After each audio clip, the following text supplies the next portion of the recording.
Muy buenas tardes a todos. Bienvenidos a todos aquellos que han tomado su tiempo y decidido compartir con nosotros este tiempo que se presenta delante de cada uno de nosotros, y a aquellos que pudieran por las redes quizá escuchar el mensaje que el Señor tiene preparado para este momento y para cada uno de nosotros.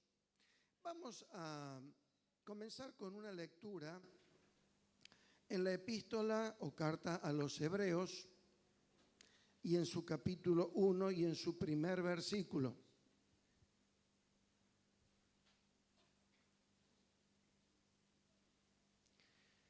Siempre que abrimos la Biblia decimos, es la palabra de Dios, la eterna palabra de Dios, la inconfundible palabra de Dios. Y para aquellos que tuvieran en sus hogares una Biblia, es bueno que cuando lleguen a sus hogares pudieran comprobar que aquello que hemos estado leyendo, o alguien que no tiene, bueno, seguramente los chicos van a proyectar detrás mío, pero es bueno siempre decir, porque en un tiempo estaba el tema de qué Biblia se había tomado, como diciendo, bueno, los evangélicos tienen una Biblia especial para ellos, la Biblia es siempre la misma. En Hebreos capítulo 1 y el versículo 1 dice el autor: Dios, habiendo hablado muchas veces y de muchas maneras, en otro tiempo a los padres por los profetas, en estos postreros o últimos días, nos ha hablado por el Hijo, con mayúscula, a quien constituyó heredero de todo y por quien asimismo hizo el universo, el cual, siendo el resplandor de su gloria y la imagen misma de su sustancia, y quien sustenta todas las cosas con la palabra de su poder, habiendo efectuado la purificación de nuestros pecados por medio de sí mismo, se sentó a la diestra de la majestad en las alturas, hecho tanto superior a los ángeles, cuanto heredó más excelente nombre que ellos. Y he querido leer este pequeño párrafo que me parece maravilloso, que seguramente lo es, donde refiere que Dios siempre ha hablado desde el principio. Mucho tiempo atrás a nuestros padres, está diciendo el autor, habló a través de profetas. Y yo me quiero acordar de Noé cuando le dio un mensaje para que la gente se arrepintiera, y puso en su corazón el hacer un arca, y con un mensaje que habría de llover y que se habría de inundar y que la gente que no entrara al arca moriría irremediablemente. Y bueno, y después de él utilizó a muchos profetas que podríamos tener tiempo de nombrar, algunos más conocidos, otros menos, pero siempre con el mismo mensaje: arrepentíos. Es la palabra de Dios, es el mensaje de Dios: arrepentíos. Y ahora sí, acompáñenme al libro de Apocalipsis, el último de los libros de la Biblia, y vamos a leer en el capítulo 3 y el versículo 15. Jesús ha muerto, ha resucitado, y mientras ha estado en la tierra ha publicado, ha pregonado, ha predicado el mensaje de Dios, ha mostrado a Dios. En cada uno de sus milagros, sus portentos y sus palabras ha demostrado que Él venía enviado con un propósito, y era de mostrar al mundo que Él era el Hijo de Dios y que Dios tenía y tiene aún un propósito con cada una de las personas. Y aquí utiliza la pluma de Juan, que era el discípulo amado. Entre aquellos que Él había elegido, Juan parece ser que era aquel que estaba más cerca de Jesús y estaba quizá dispuesto a sostenerlo en los momentos de su angustia. Y usa la pluma de él para escribir a una iglesia que estaba situada en el Asia Menor. Y vamos a leer, comienza diciendo en el capítulo 15, yo conozco tus obras, que ni eres frío ni caliente. Ojalá fueses frío o caliente. Pero por cuanto eres tibio y no frío ni caliente, te vomitaré de mi boca. Porque tú dices, yo soy rico y me he enriquecido y de ninguna cosa tengo necesidad. Y dice aquí Jesús, y no sabes que tú eres un desventurado, miserable, pobre, ciego y desnudo. Y el versículo 20 dice, he aquí, yo estoy a la puerta y llamo. Si alguno oye mi voz y abre la puerta, entraré a él y cenaré con él y él conmigo. Esta carta la escribe a una iglesia que estaba en una ciudad que se llamaba Laodicea. Y digo se llamaba porque si hoy ustedes pudieran viajar no la encontrarían más. Solamente los arqueólogos han encontrado sus ruinas y solamente eso. Pero Jesús en ese momento tiene para un grupo de personas que se reúnen en un lugar donde dicen amar a Cristo y donde se dicen cristianos, y tiene un mensaje especial y dice, yo conozco tus obras. Qué bueno es saber, pero también da una sensación de escalofríos saber que Dios conoce todas y cada una de nuestras obras. Lo que hacemos, lo que decimos, lo que pensamos. Cosas que no saben ni siquiera nuestra esposa, nuestros hijos, nuestros seres queridos, pero Dios las conoce. Y en vista de que las conoce, tiene para ellos una palabra que me llamó mucho la atención. Vieron que estamos viviendo una generación a la que alguien llamó despectivamente ni estudian, ni trabajan, ni se casan, ni quieren tener hijos, ni aceptan un consejo, pero esto no era así. Eran sí indiferentes, por lo mismo que Jesús dice, no son fríos ni calientes respecto a la realidad del cristianismo. Y porque no son ni fríos ni calientes, voy a expulsarlos, voy a echarlos, voy a alejarlos de mí. Esta ciudad que yo digo pertenecía al Asia Menor, estaba geográficamente en un lugar espectacular. Sobre una ruta, estábamos hablando del tiempo del Imperio Romano, y estaba ubicado en un lugar tan, diríamos yo, perfecto para todo lo que sea comercio y para todo lo que sea finanzas. Estaba entre Éfeso y Siria. Y estaba rodeado de campos sumamente fértiles. A esta ciudad la había fundado Antíoco en el año 250 a.C. Y le había puesto Laodicea, pues su esposa se llamaba Laodice. En honor a ella, el nombre de la ciudad. Y la había poblado Antíoco con algunos judíos que había traído de Babilonia, más otros sirios que se habían acoplado y habían armado allí una ciudad que comenzó rápidamente a prosperar. Tan fértiles eran sus campos que allí comenzó la crianza de ovejas. Nosotros aquí cuando queremos decir de algo raro decimos ovejas negras. Pues allí no. La mayoría de las ovejas eran negras o en un color violeta. No puedo imaginármelas, pero lo que sí dice la historia, que eran famosas las telas, vestidos, túnicas y alfombras que se fabricaban a partir de la lana de esas ovejas. No solo eso, sino también el cultivo, pero también Laodicea era famosa porque tenía una universidad de medicina que era reconocido en sus alrededores por tener un determinado, la palabra sería prestigio. Y allí habían descubierto algo que nosotros conocemos hoy como colirios.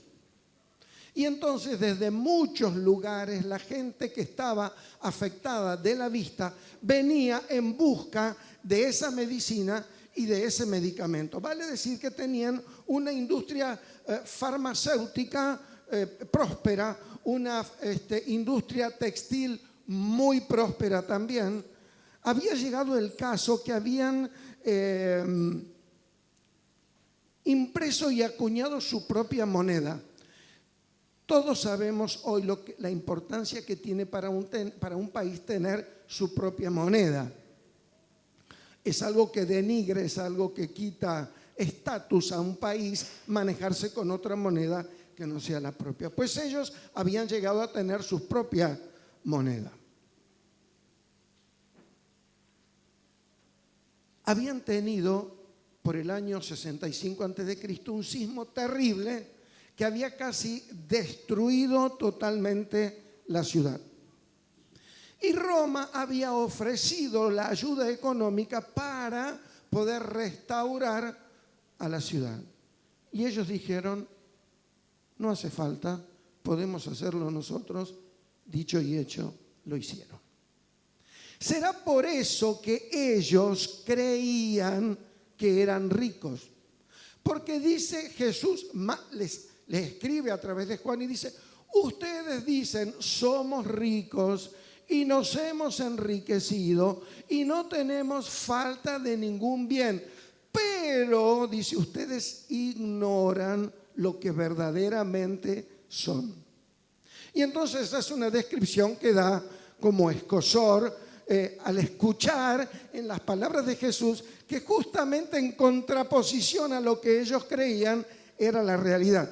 Yo esta tarde pensando en qué título poner a este tiempo, era cosas que los hombres pensamos y creemos, pero ahora sí bajo la mirada infalible o bajo la lupa de Dios.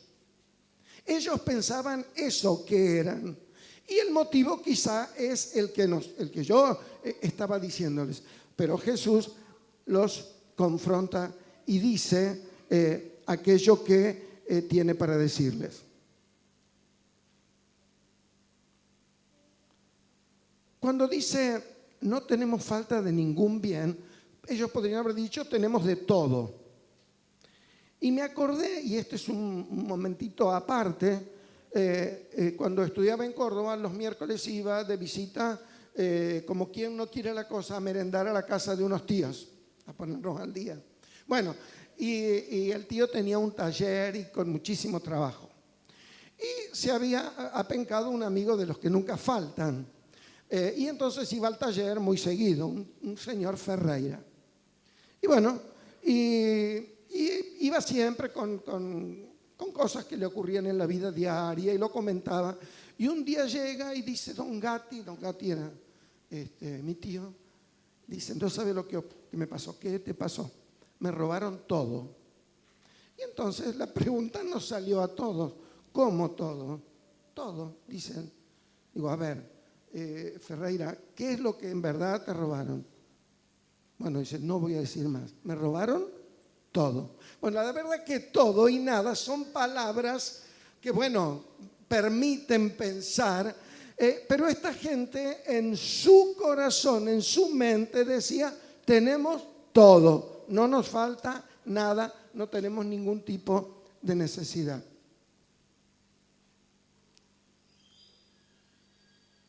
Estamos viviendo, han pasado muchísimos años, pero estamos pasando y viviendo un tiempo en que las iglesias que se dicen cristianas tienen por allí los mismos argumentos. Y dicen, somos ricos.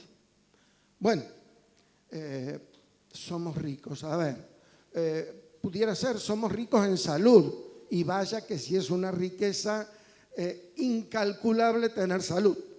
Otros pueden decir, bueno, soy rico porque tengo una familia espectacular que me acompaña, que me respeta. Y vaya que si tiene valor en este tiempo especialmente tener esa clase de familia. Otros pudieran decir, soy rico porque tengo un buen trabajo y con una buena remuneración, porque a veces el trabajo es bueno y la remuneración no es acorde, pero pudiera ser que ocurran las dos cosas y vaya que si eso es bueno y aporta y pudiera ser un argumento que alguien esgrimiera como riqueza. Alguien pudiera decir, tengo una buena casa, tengo un buen auto, tengo un buen pasar económico. Pero acompáñenme a una lectura que realmente, vamos a la carta que escribe el apóstol Pablo a Timoteo, en su capítulo 6,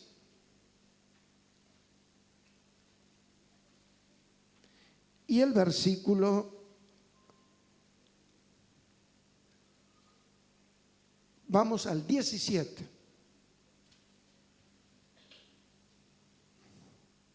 Entonces, primera carta del apóstol Pablo a Timoteo, en el capítulo 6 y el versículo 17. Dice, a los ricos de este siglo manda que no sean altivos, ni pongan la esperanza en las riquezas, las cuales son inciertas, sino que pongan su esperanza en el Dios vivo, aquel que nos da las cosas en abundancia para que las disfrutemos.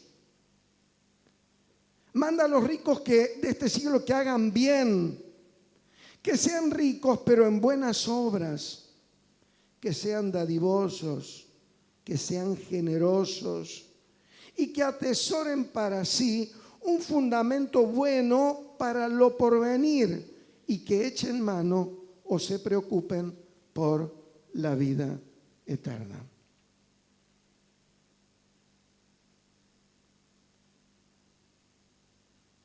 ¿Qué palabras? Hay un encono personal entre los ricos y los que no somos ricos, y desde siempre y desde todo y por todos los siglos ha habido esto, que uno habla de los ricos así como con desprecio y demás. Pero acá el apóstol Pablo le dice a Timoteo, enséñale a los ricos que sean diferentes, que no pongan su esperanza en las riquezas que tienen, sino que la pongan en Dios, que es el que provee las cosas y las pone en abundancia a nuestra disposición con un motivo, para que las disfrutemos. Y enséñales que sean ricos, pero que sean generosos, que sean dadivosos, que puedan ayudar a los pobres. Y que pongan su mente y corazón en obtener la vida eterna. Esta gente de la Odisea, los laodicenses, habían pasado por un terremoto donde seguramente habría habido muertos y demás, y habían logrado, sin el apoyo económico de nadie, reconstruir la ciudad. Difícil para ese tiempo. Y hoy, pasados los años, hay mucha gente que dice, yo he pasado por mi vida cosas terribles y las he podido superar sin la ayuda de nadie. Yo escuchaba con frecuencia decir, a mí, no sé si ustedes lo han escuchado, a mí nadie me regaló nada. Todo lo que tengo me lo gané yo. ¿Quién se los dijo? ¿Quién se lo cree? Eso es lo que ustedes y yo pensamos. Pero si por un momento pensáramos que la salud con la que hemos podido hacerlo, la fuerza con la que hemos podido hacerlo, la inteligencia con la que hemos podido trabajar, comerciar y negociar, nos ha sido regalada por Dios, ya no nos expresaríamos de esa manera.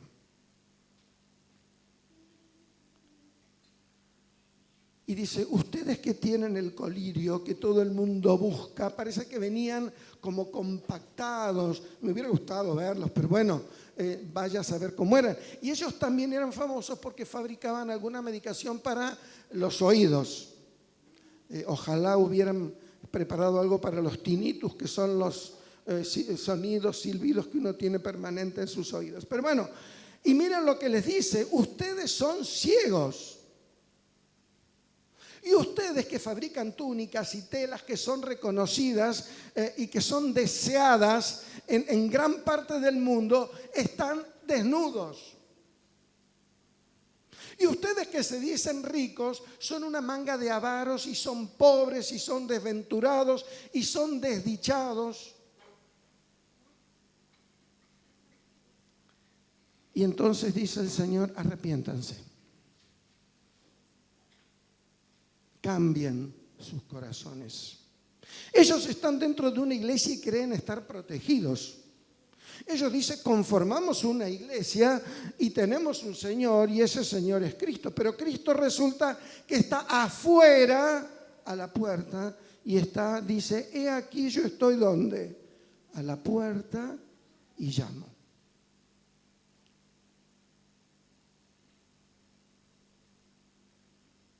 El Señor no acosa ni fuerza el ingreso al corazón de nadie.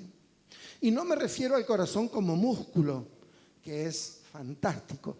Me refiero al corazón como el lugar donde guardamos nuestros sentimientos, lo que amamos, lo que no, el recuerdo de lo que nos pasó, los anhelos que tenemos para el futuro.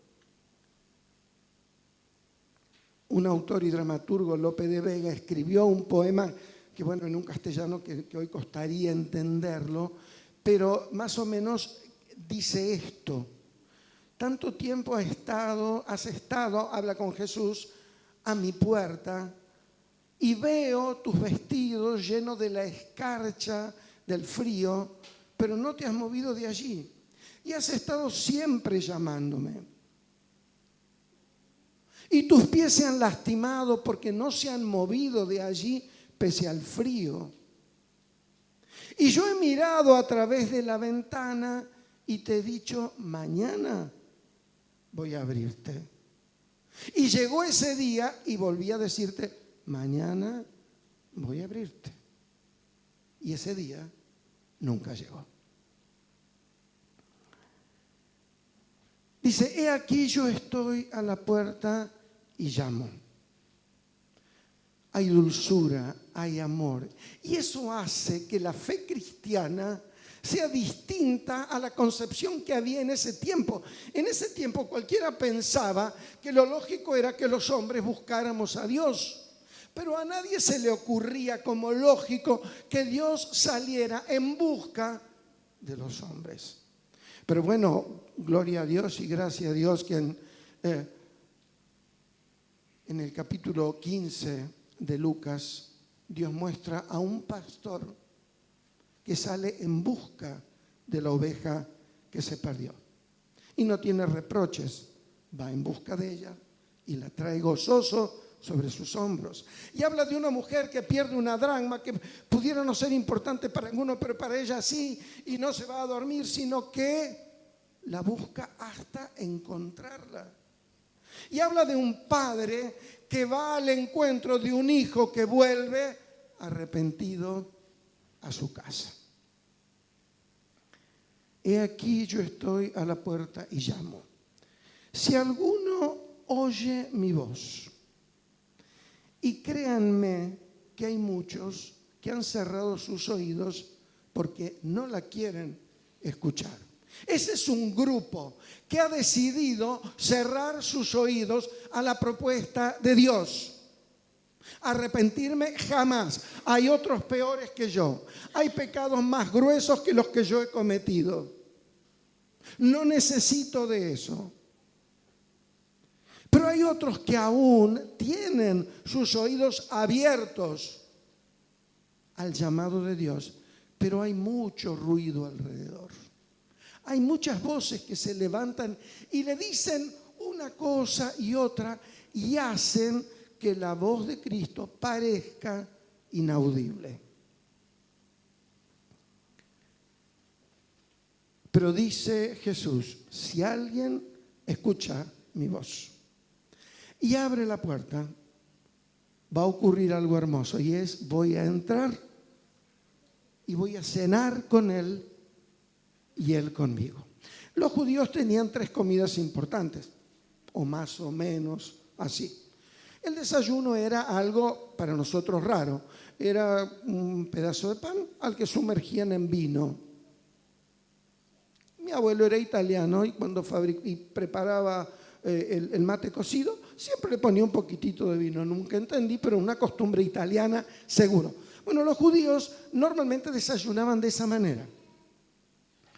El almuerzo los encontraba trabajando y entonces no se tomaban el tiempo de volver a sus hogares. Comían donde podían, en una plaza, debajo de un pórtico, en el camino, en el campo donde estarían trabajando. Pero había un tiempo especial, el mejor.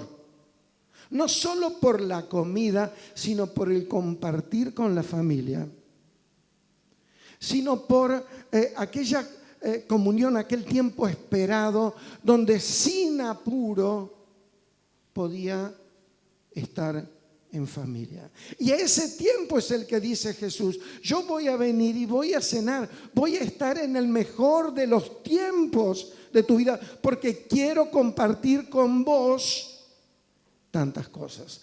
Y no puedo olvidarme de alguien que invitó a su casa a Jesús, y fue Zaqueo. Zaqueo era el principal de los publicanos.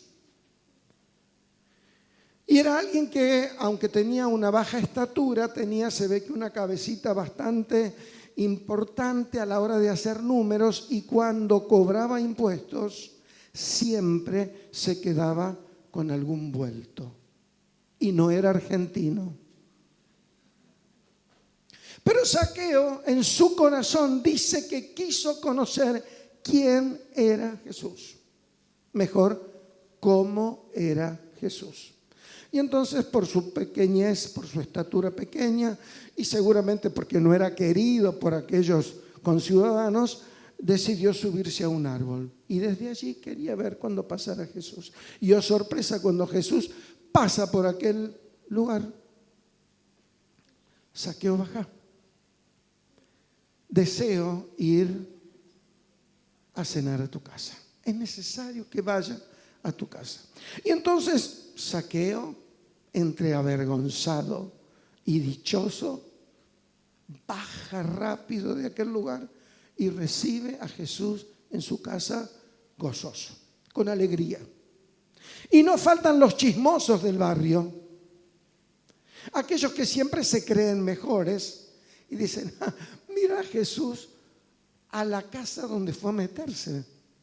Mira con quién va a comer. Jesús no tiene idea que este es un choro de guantes blancos. Este es uno de los que nos oprime y hacen sufrir, cobrándonos un impuesto mayor al que cada uno estaría obligado a pagar.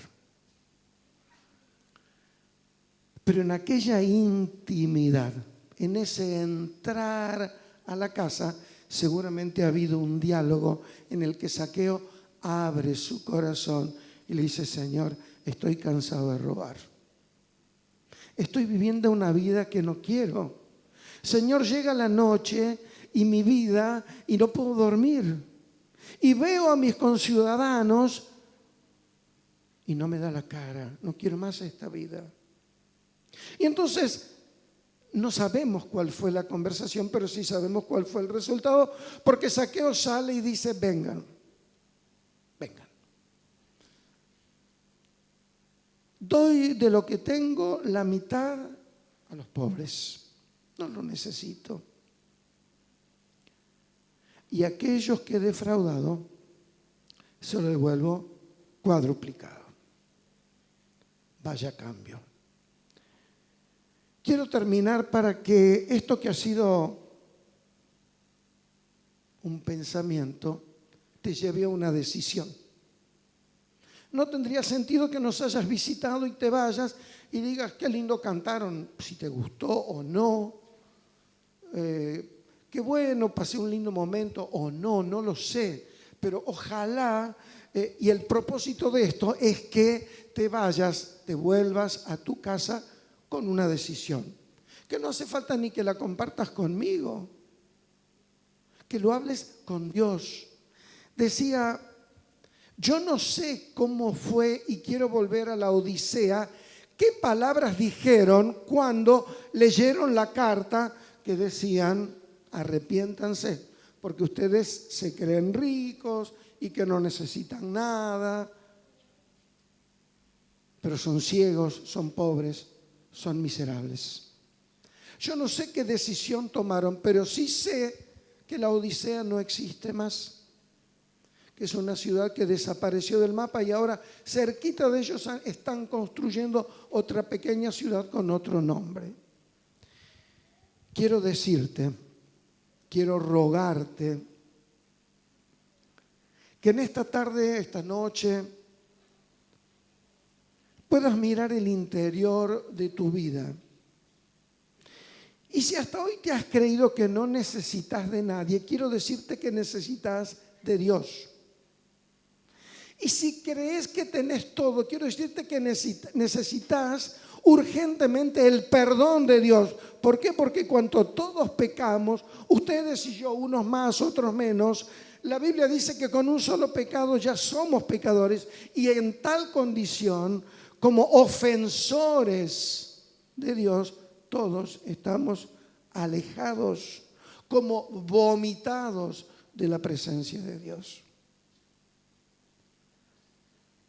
Y si te das cuenta que has pecado, porque Dios lo dice, y negarlo sería hacer a Dios mentiroso. Ya no me quiero meter allí. Si eso es tu pensamiento, ahí te dejo. Dios no es hombre para que mienta. Pero Dios ideó un plan para salvarte y salvarme a mí. Y es hacer morir a un justo por nosotros, que somos injustos. Y buscando a quien pudiera reunir los requisitos, no encontró a otro, sino a su único hijo. Y lo dio, y vino y nació en una Navidad como la que vamos a festejar, y vivió 30 y algún año haciendo bienes, sanando enfermos, multiplicando panes y peces, resucitando muertos, mostrando y hablando acerca de Dios. Y ese Jesús voluntariamente fue a la cruz. Por eso cantamos a veces de la cruz y la gente pudiera no entender, y hablamos de la sangre como si fuéramos sanguinarios, y no es así. Pero sí entendemos que la sangre inocente de Cristo como un cordero es lo único que puede lograr el perdón de mis pecados. Antes que el conjunto, o si quiere ir pasando ya para despedirnos con una canción y quizá algunos anuncios, quiero rogarte, como si fuera Dios el que te está diciendo: toma una decisión. Y la palabra del mensaje se resumía en todos: conozco tus obras, por tanto arrepiéntete. Dios conoce tu vida, la mía, lo bueno y lo malo, los buenos momentos, los malos momentos, todo, absolutamente todo. Y te invita a arrepentirte. ¿Qué deberías hacer? En lo profundo de tu corazón decir: Señor, hasta hoy yo me creía una cosa, pero ahora me veo. Dios les decía: ustedes que venden vestidos y todo eso están desnudos, por Dios. Deberían tener vergüenza. Pues eso es lo que debes decirle a Dios: estoy avergonzado de haberte negado tantas veces, de haberte ofendido. Los mandamientos los conozco, pero más de una vez no los cumplí. Te acepto en esta noche, abro la puerta. Alguien dibujó, y en algún museo importante del mundo hay una pintura que tiene una puerta, y hay unas enredaderas allí que hablan de el descuido, pero esa puerta tiene una singularidad: no tiene picaporte, no se puede abrir de afuera. Está en la decisión y voluntad del que está dentro. Quiero abrir, puedo hacerlo. no quiero abrir, la puerta permanecerá cerrada. ¿Qué vas a hacer? Que Dios te bendiga y que puedas comenzar una semana distinta después de haber reflexionado y tomado una decisión que te acerque más a la voluntad y al amor de Dios. Amén.